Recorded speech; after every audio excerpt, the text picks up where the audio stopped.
중소형 기업 리포트의 새로운 기준을 제시합니다. 소중한 리포트 같이 보기. 이번에는 올해 2023년부터 함께 하실 분 소개해 드립니다. 백종석 애널리스트 나와 계십니다. 안녕하세요. 네, 안녕하세요. 백종석입니다. 저도 물론 오늘 IRTV 첫 방송이지만 위원님도 오늘 첫 방송인 만큼 첫 종목을 고르시는데 좀 고민을 하셨을 것 같은데 네, 나름 고민했습니다. 어떤 네. 종목을 가지고 오셨나요? 머큐리라는 기업이고요. 네. 통신장비 회사입니다. 자, 그럼 머큐리에 대한 기업 소개부터 먼저 들어볼까요? 네. 일단 머큐리는 그 1983년에 대우통신의 정보통신 부문으로 시작한 기업이고요. 좀 오래됐습니다. 그리고 매출의 비중은 간단합니다. 그 매출 중에 70%가 단말 사업이고 30%가 광통신 사업입니다. 그래서 단말 사업이 무엇이냐? 메인은 그 AP 장비라고요. 그 여러분도 이제 생활 속에서 자주 볼 수 있는 것입니다. 그 와이파이 연결하는 네. 무선 공유기, 그 장비를 만드는 회사입니다. 그게 주력이고요. 그리고 광통신 쪽은 이제 광 케이블을 만들고요. 광 케이블은 그 통신을 초고속으로 연결하는 유선 케이블이 되겠습니다. 네. 그러니까 공용 와이파이 비밀번호 저희가 흔히 많이 이렇게 물어보곤 하는데 그럼 AP 장비 비밀번호를 물어봐야 되는 거군요, 사실은. 네, 그렇습니다. 네. 이 AP 장비 매출이 70%고 광통신이 30%입니다. 매출 비중이. 그러니까 시장에서는 흔히 5G 관련주로 많이 엮이는 종목이기도 한데요. 지금 머큐리가 속한 산업의 현황은 좀 어떻습니까? 산업 현황을 보면은 일단 그 2020년부터 그 모바일 이제 데이터 트래픽이 6배 이상 고성장하고 있습니다. 이미 모두가 체감하시겠지만은 우리는 다양한 모바일 기기, 휴대폰이나 태블릿으로 굉장히 다양한 데이터들을 활발하게 쓰고 있죠. 그래서 일단 산업 자체가 고성장하기 때문에 머큐리와 같은 통신 장비 회사한테는 굉장히 좋죠. 왜냐하면 통신 회선을 많이 깔아야 되고 네. 장비도 많이 설치를 해야 되는 환경입니다. 유선 통신도 굉장히 그 10기가 이상으로 잘 깔리고 있어서 한마디로 이제 소비자들이 이렇게 생각하고 있죠. 데이터 소비는 급증해야 되고 동영상은 많이 봐야 되는데 데이터는 아껴야 되니까 결국은 와이파이에 접속을 해서 니즈가 굉장히 크다 이렇게 보고 있습니다. 네. 그러니까 단순히 생각을 했을 때 5G 수요가 많이 늘어나야지 이 머큐리가 더 성장을 할 수 있을 것 같은데요. 그럼 투자 포인트는 어떻게 잡아보면 좋을까요? 네, 일단 투자 포인트는 세 가지로 이제 보고 있는데요. 일단 첫 번째는 이제 기본적으로 이제 5G 통신 수요로 인해서 AP 장비 수요가 급증한다는 겁니다. 그래서 5G는 이제 통신망을 보면은 기존보다 주파수가 고주파입니다. 네. 그래서 고주파는 특성상 전파의 도달 거리가 굉장히 짧습니다. 그래서 음영 지역 커버를 위해서 촘촘한 망 구축이 필요합니다. 따라서 이는 중계기나 AP 장비의 수요 증가를 수반하게 됩니다. 그래서 동사의 사업에서 굉장히 메인으로 작용하고 있는 AP 장비의 수요가 견조하다. 그리고 뿐만 아니라 그 경기장이나 콘서트장, 대형 공공시설에서 AP 장비 수요 또한 굉장히 증가 추세에 있습니다. 그래서 동사는 이러한 이제 활발한 니즈를 파악하고 선도적인 제품을 개발 납품을 하고 있어서 주고객이 이제 통신 3사거든요. 호평을 이끌어내고 있습니다. 두 번째 투자 포인트는 광케이블 사업은 이제 안정적인 캐시카우 역할을 할 수 있다라고 기대하고 있고요. 광케이블은 지금 작년 말부터 업황이 꽤 개선되고 있습니다. 네. 특히 이제 수출이 좋은데요. 미주나 유럽 쪽에서 수요가 굉장히 좋습니다. 그래서 아무래도 코로나 이후에 백업하는 수요들이 되게 늘어나고 있는 것 같고요. 업황이 좋고 그 기회를 잘 활용하고 있다 이렇게 보고 있고 지금 전사 마진보다 광케이블 쪽의 마진이 조금 더 높은 것으로 파악이 되고 있습니다. 네. 세 번째 투자 포인트는 신사업 성장 기대입니다. 네. 지금 회사가 활발하게 신사업을 준비하고 있거든요. 근데 5가지 정도를 얘기하는데 그 중에 제가 이제 주목하는 건 한 3가지 정도입니다. 네. 그래서 제가 주목한 첫 번째는 이제 가정기기용 와이파이 모듈이고요. 요거는 그 코웨이랑 그 같이 해서 생활 가정기기에 IoT라고 그러죠. 네, 그 사물 와이파이, 인터넷. 예, 와이파이 모듈을 활발하게 납품을 하고 있습니다. 그래서 아무래도 신제품들은 와이파이 기능을 기본적으로 요구를 많이 하고 있습니다. 그래서 거기에 그 확장되는 수요에 대응할 예정이고요. 그리고 그 제가 주목하는 신사업이 이제 호텔 스마트 객실 관리 시스템입니다. 그래서 요거는 이제 야놀자라는 그 스타트업하고 협업을 하고 있고요. 온라인 여행을 할 때 네. 예약을 한 후에 스마트 객실 관리 시스템 구축을 해야 되는데 요즘은 젊은이들이 이제 비대면을 좋아하지 않습니까? 그쵸. 그래서 고객이 투숙을 할 때 처음부터 끝까지 비대면으로 운영 관리할 수 있게 만드는 네. 시스템입니다. 그래서 그거 준비하고 있고 마지막으로 제가 주목하는 신사업이 전기 바이크하고 배터리 공유 스테이션 제조 공급입니다. 그래서 그 조금 생소하실 수 있는데 결국 전기 바이크가 활성화된다면은 배터리가 빠르게 교체되면서 공유하면은 굉장히 효율적으로 네.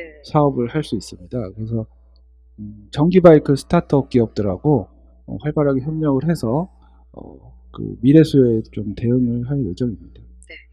자, 그럼 머큐리의 올해 실적, 그러니까 2022년의 실적은 어땠는지 좀 궁금하고요. 아무래도 내수 매출 비중이 크다 보니까 좀 환율 영향도 있었을 것 같은데요. 예, 일단 그 올해 상반기는 굉장히 매출은 고성장을 했습니다. 전년 대비 47% 성장을 한 843억이었고요. 네. 일단은 기본 사업은 잘 되었고 다만 영업이익은 전년 수준 정도였습니다. 이유는 이제 원재료나 이제 부품 조달이 달러로 하기 때문에 그러니까 사오는군요. 예, 조금 이제 원달러 환율 상황이 불리했고요. 네. 그리고 이제 운반비 그런 것들이 좀 불리했습니다. 다만 이제 뭐 크게 감익된 건 아니기 때문에 그렇게 나쁜 상황은 아니라고 보고 있고 내년이 중요하겠죠. 내년을 보면은 매출하고 영업이 각각 17%, 26% 증가할 걸로 보고 있고요. 일단은 단말 사업하고 광케이블 사업 모두 안정적인 매출 성장을 예상을 하고 있습니다.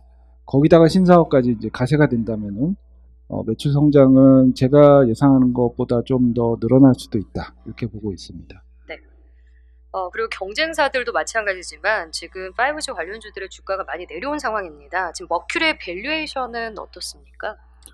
네, 지금 그 PER로는 한 16배, 17배 정도 수준이고요. 근데 이제 얘네가 상반기에 금융비용 확대로 인해서 순이익이 일시적으로 훼손이 됐거든요. 그래서 통상적으로 이럴 때는 PER 밸류에이션으로는 비교를 하지 않습니다. 그래서 참고로 동사의 그 PBR 밸류에이션으로는 내년 기준 1.0배입니다. 그래서 피어들은 1.3배 정도이기 때문에 피어 대비 낮은 밸류에이션, 저평가를 받고 있다. 이렇게 말씀을 드릴 수가 있고 향후에 이제 신사업을 잘 한다면 그리고 국내 5G 통신 투자가 예정대로 잘 성장한다면은 밸류에이션 확장도 가능할 수 있다 이렇게 보고 있습니다. 네. 그럼 머큐리 투자를 한다면 리스크 요인은 어떤 것들이 있을까요? 예, 사실 그 원달러 환율이 제일 중요할 것 같아요. 왜냐하면 이 회사는 좀 특이하게 조달은 달러로 하고 매출은 원화로 합니다. 고객이 국내사기 때문이고요. 그래서 원달러 환율이 오히려 좀 내려가면 내려갈수록 좋습니다. 수출 기업하고는 반대죠. 그래서 원달러 환율 흐름을 잘 관찰하셔야 되고요. 그리고 이제 통신 사업자들의 투자 정도입니다. 근데 이거는 일단 글로벌 경기나 국내 경기에 연동이 되겠죠. 그래서 국내의 경기 상황 그리고 통신 3사의 투자 정도에 대해 관찰을 해야 되겠습니다. 네, 이렇게 머큐리에 대한 분석 들어봤습니다. 백종석 애널리스트와 함께했습니다. 고맙습니다. 감사합니다. 네, 이어서 함께 하실 분도 올해 IRTV 새로운 얼굴입니다. 최민주 애널리스트 모시겠습니다. 안녕하세요. 안녕하세요. 네, 위원님은 이제 첫 종목을 고르시는데 좀 고민을 한 걸로 알고 있습니다. 고민 끝에 인크로스를 가지고 나오셨는데 기업 소개부터 해주실까요? 네, 인크로스라는 종목 소개해 드리겠습니다. 인크로스는 디지털 광고 전문 회사라고 동사의 매출의 80%를 차지하는 미디어 랩 사업을 주력으로 하고 있고요. 그 밖에 동영상 광고 네트워크, 티들의 운영 대행 사업, 그리고 자회사 인프라 커뮤니케이션즈를 통해서 원스토어 운영 대행업을 영위하고 있습니다. 네, 동사가 2007년에 설립한 이래로 크게 2번 대주주가 변경됐었는데요. 2017년에 NHN 엔터테인먼트로 한 번 변경이 되었고 2년 뒤인 2019년에 SK텔레콤으로 대주주가 변경되었습니다. 네, 그 이후에 이제 SK 스퀘어가 인적 분할됨에 따라 현재 대주주는 SK 스퀘어입니다. 그럼 SK그룹 내 유일한 지금 광고 전문 회사라고 볼 수 있을 것 같은데 이제 광고 시장의 동향을 읽는 것도 굉장히 중요할 것 같습니다. 인크로스는 특히 디지털 광고 시장에 속해 있잖아요. 산업 동향도 한번 짚어주실까요? 네, 인크로스를 이해하기 위해서는 산업 동향과 같이 설명드리는 게 조금 더 이해가 빠르실 것 같습니다. 인크로스가 지금 속해 있는 광고 시장의 경우에 크게 매체별로 4가지 시장으로 나눠볼 수 있을 것 같습니다.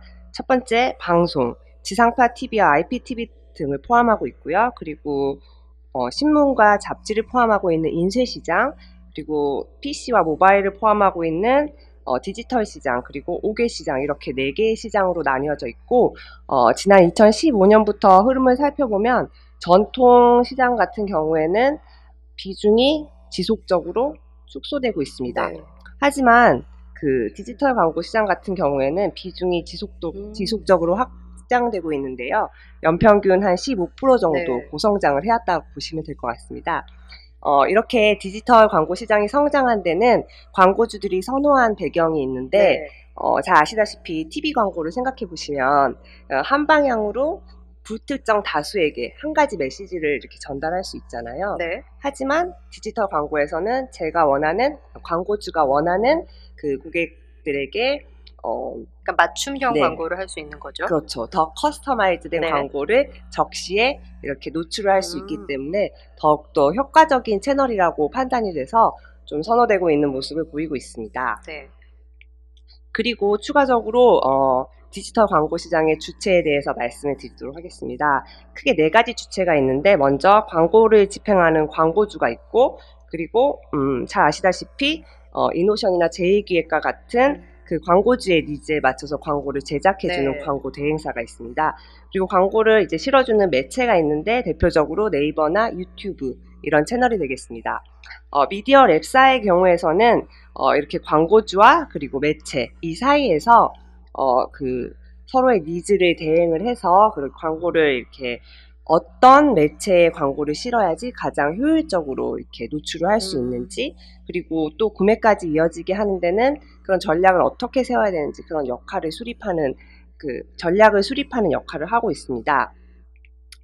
또한 미디어 랩사 같은 경우에는 오랜 경력으로 매체에 대한 접점이 굉장히 많고 그리고 보통 통신사 기반의 회사들이 많은데 그 계열사 통신사 회사에서 고객들에 대한 정보가 굉장히 많기 때문에 그런 것들이 장점으로 또 작용을 하고 그리고 이 고객들을 대상으로 구매까지 이제 이어지게 하는 그런 기술력들을 보유하고 있어서 이런 디지털 광고 시장에서 미디어 랩사의 그 역할이 견고해지고 있다라고 보시면 될 것 같습니다. 그러니까 인크로스는 이제 디지털 광고 판매 대행사, 그 미디어 랩사로 이렇게 보면 될 것 같은데 저는 사실 SK텔레콤 유저는 아니지만 이제 네. SK티델 광고를 몇 번 봤습니다. 그러니까 그런 걸 이제 인크로스가 담당을 하는 것 같은데 그럼 인크로스의 투자 포인트는 어떻게 잡아보면 좋을까요? 투자 포인트는 크게 3가지로 나눠볼 수 있을 것 같습니다. 첫 번째 투자 포인트는 SK그룹과 시너지라고 보시면 될 것 같은데요. 동사가 아까 말씀드렸듯이 2019년에 SK 계열사로 편입된 이후에 첫 번째로 SK 스토어의 광고 대행 사업을 양수를 받았습니다. 그 이후에 문자 커머스인 TD 사업을 이제 운영해서 출시를 하고 있고요. 앞으로 이제 기대되는 다음 행보로는 SK 브로드밴드 IPTV의 어드레서블 TV 사업을 추진을 하고 있고 그리고 또 하나 기대되는 사업이 SK 스퀘어가 지금 토종 OTT인 웨이브 지분을 36% 소유하고 있는데 웨이브가 동영상 광고를 이제 수반하는 그런 광고 요금제를 도입하게 될 경우에 동사에게 기회 요인으로 작용을 할 거라고 예상을 하고 있습니다. 그리고 두 번째 투자 포인트는 T딜의 높은 성장성으로 보시면 됩니다. T딜은 아까 이제 말씀을 해주셨는데 T딜 같은 경우에는 SK 그 텔레콤 고객을 대상으로 그 고객이 관심을 가질 수 있는 그런 상품 그리고 쿠폰 그리고 바로 들어가서 구매를 할 수 있는 링크를 한꺼번에 이제 네. 문자를 통해서 보내주는 문자 커머스 서비스입니다. 네. 동사회 같은 경우에는 TD를 이제 운영을 대행을 해주고 TD의 GMB, 총 판매 금액의 네. 일정 부분을 이제 수수료로 수취하고 그것을 매출로 인식하는 그런 구조입니다. 그렇기 때문에 TD의 GMB가 높아질수록 동사에게 이제 이어지는 이제 매출, 영업이익이 높아지는 구조인데, 이 그래프를 보시면 TD의 이제 분기별로 건수, 그리고 GMB, 이렇게 고속 성장을 하고 있는 모습이기 때문에 향후 기대가 되고 있습니다. 네, 그 TD 같은 경우에는 지금 과감한 투자가 이루어지고 있는데요. 현재 취급 품목이 1만여 개 정도인데 이를 2만여 개까지 확대할 계획을 가지고 있고 이에 맞춰서 상반기에 이제 카테고리별로 MD를 채용을 했습니다. 이런 투자의 결과가 앞으로 나올 것이라고 예상을 하고 있고요. 네, 마지막 투자 포인트를 이제 간략하게 설명을 드리면 OTT들이 광고 요금제를 도입함에 따라 네. 동사에게 수혜가 이어질 수 있다라는 점을 말씀을 드리겠습니다. 잘 아시다시피 넷플릭스가 최근에 그 넷플릭스 고객을 상대로 광고 요금제를 도입을 했잖아요. 네, 동영상을 시청을 하면서 동영상 광고를 시청을 하게 되면 네. 기존의 월정액보다 조금 낮은 월정액을 지불을 하는 그런 광고 요금제인데 글로벌 OTT들의 광고 요금제 도입과 마찬가지로 토종 OTT들도 비슷한 요금제를 출시할 걸로 예상이 되고 있습니다.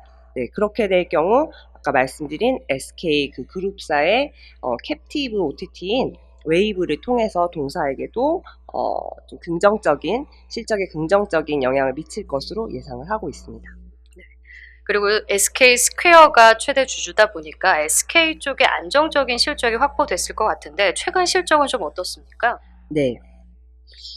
최근 3분기 실적을 좀 말씀을 드리면 3분기는 매출은 전년 대비 성장을 했지만 영업이익은 소폭 감소하는 모습을 보였습니다. 매출 성장 배경은 원래 상반기까지는 전반적으로 이제 그 고객사들이 좀 투자를 많이 안 했는데 3분기부터는 이렇게 다양한 섹터에서 디지털 광고에 이제 광고 집행이 이루어졌고 아까 말씀드린 TD이 조금 투자의 결과를 보여주면서 370억이라는 GMB를 달성을 해서 전년 동기 대비 이는 55% 정도 성장한 그런 숫자입니다. 네. 네, 그래서 좀 매출은 양호한 모습을 보여줬고 다만 영업이익은 인건비 등이 조금 높아진 상황 때문에 좀 다소 부진한 그런 실적을 보여줬고요. 2022년 전망도 더불어서 말씀을 드리도록 네. 하겠습니다. 2022년 같은 경우에는 매출은 소폭 증가한 536억 원, 그리고 영업이익은 8% 정도 감소한 196억 원을 예상을 하고 있습니다. 네. 전반적인 그 실적의 내용은 3분기까지 내용이랑 거의 유사하다라고 보시면 되고, 다만 4분기는 통상적으로 광고업종의 성수기입니다. 그리고 올해 이제 월드컵이라는 네. 그런 특별한 이벤트가 있었기 때문에 추가적으로 이제 광고주들의 광고비 집행이 있었을 것으로 좀 추정이 되고요. 그리고 T딜도 상반기에 채용한 MD들과 함께 GMB가 늘어나는 그런 추세를 보여줄 것이라고 인식이 돼서 점진적으로 4분기부터는 실적이 좀 개선된 모습을 보일 것이라고 예상을 하고 있습니다. 그러니까 시장에서는 일단 KT 미디어 랩사라 보면 나스 미디어가 있고요. 네. 그리고 인크로스는 지금 SKT의 미디어 랩인 건데 좀 많이 비교를 할 것 같습니다. 네. 경쟁사 대비해서 좀 밸류에이션은 어떤 수준인가요? 네. 지금 현재 이제 인크로스의 2022년 예상 PER은 13.0배 정도에서 거래가 되고 있습니다. 근데 일단 먼저 절대적인 수준을 좀 말씀을 드리면 동사 같은 경우에는 10배에서 30배 정도 최근 5개년 동안 PER 이 그림을 보여주고 있는데 지금 현재 이제 13배 같은 경우에는 하단에 위치하고 있기 때문에 좀 저평가라고 판단이 되고 다만 아까 말씀해주신 KT 계열사이자 경쟁사인 나스미디어 대비는 소폭 높은 밸류에이션입니다. 네, 그렇지만 이 인크로스가 SK그룹에서 유일한 디지털 광고 회사인 반면 나스미디어는 이제 자회사로 플레이디가 존재하고 있습니다.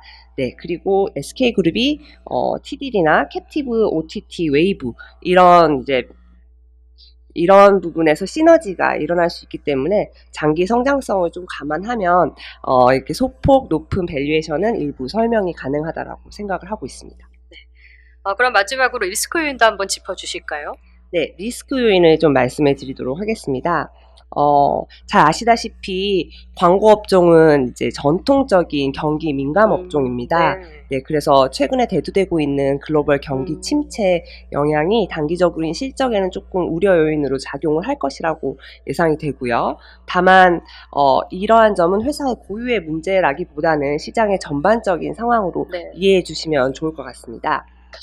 저는 이런 글로벌 경기 침체가 구조적으로 또 장기적으로 회사의 성장을 저해하지는 않을 것이라고 보고 있는데 그 이유는 지금 이제 광고 소비자들이 인터넷, 모바일, 그리고 동영상 이런 플랫폼에 굉장히 익숙해져 있는데 이런 라이프 스타일은 사실은 경기 흐름과는 관계없이 계속 유지가 될 수 있는 부분이고요. 그리고 기업들도 경기가 힘들어질수록 아까 말씀드린 그런 전통 채널에서 대대적인 브랜드 광고를 하기보다는 조금 더 효율이 높은 그런 디지털 광고 채널을 조금 더 선호하기 때문에 제가 볼 때는 이렇게 미디어 랩사 퍼포먼스 광고에 역량이 집중되어 있는 저희 인크로스 같은 회사는 이런 시기를 잘 버텨낸다라고 하면 다시 디지털 광고 시장의 구조적인 성장의 수혜를 볼 수 있을 것이라고 생각을 하고 있습니다. 네, 이렇게 지금까지 최민주 애널리스트와 함께 인크로스에 대한 분석 들어봤습니다. 고맙습니다. 네, 감사합니다.